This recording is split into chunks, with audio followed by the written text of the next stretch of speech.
قال رسول الله صلى الله عليه وسلم فضلت على الأنبياء بست وأعطيت جوامع الكلم ونصرت بالرعب وفي رواية نصرت بالرعب مسيرة شهر وأحلت لي الغنائم وجعلت لي الأرض مسجدا وطهورا وأرسلت إلى الخلق كافة وختم بي النبي। আল্লাহ রসুল সাল্লাল্লাহু আলাইহি সাল্লাম বলেন, আমাকে অন্যান্য সকল নবীদের উপর 6টি গুণ দ্বারা বৈশিষ্ট্যমণ্ডিত করা হয়েছে।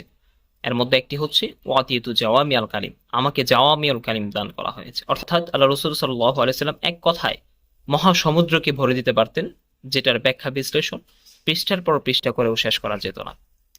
দ্বিতীয় নাম্বার হচ্ছে ওয়ানুসিরতু বির-রু'বি, আমাকে রব দ্বারা সাহায্য করা হয়েছে। অর্থাৎ শত্রুপক্ষ 1 মাসের দূরত্ব থাকা অবস্থায় আমার ব্যাপারে একটা ভয়ভীতি তাদের অন্তরে আল্লাহ তাআলা ঢুকিয়ে দেন, যেটা অন্য কোনো নবী রাসূলকে দেওয়া হয়নি।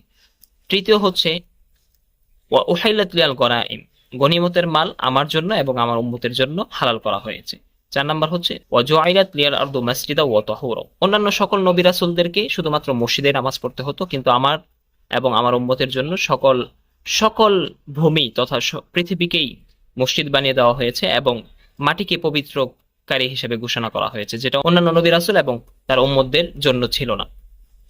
5 নাম্বার হচ্ছে ওয়া উরসিলতু ইলাল খালকি কাফা, আমাকে পুরা বিশ্ববাসী জগৎবাসীর জন্য নবী হিসেবে প্রেরণ করা হয়েছে। অথচ অন্যান্য নবী রাসূলগণকে কোনো এক গোত্র অথবা এলাকার জন্য প্রেরণ করা হতো এবং নির্দিষ্ট সময়সীমা ছিল, বাট আমাকে প্রেরণ করা হয়েছে, কিন্তু আমাকে প্রেরণ করা হয়েছে কিয়ামত পর্যন্ত। 6 নাম্বার হচ্ছে ওয়া খুতিমা বিয়ান নাবিয়্যুন, আমার মাধ্যমেই নবীদের আসার যে সিলসিলা সেটাকে খতম করে দেওয়া হয়েছে, সেটাকে শেষ করে দেওয়া হয়েছে, অর্থাৎ আমি সর্বশ্রেষ্ঠ এবং সর্বশেষ নবী।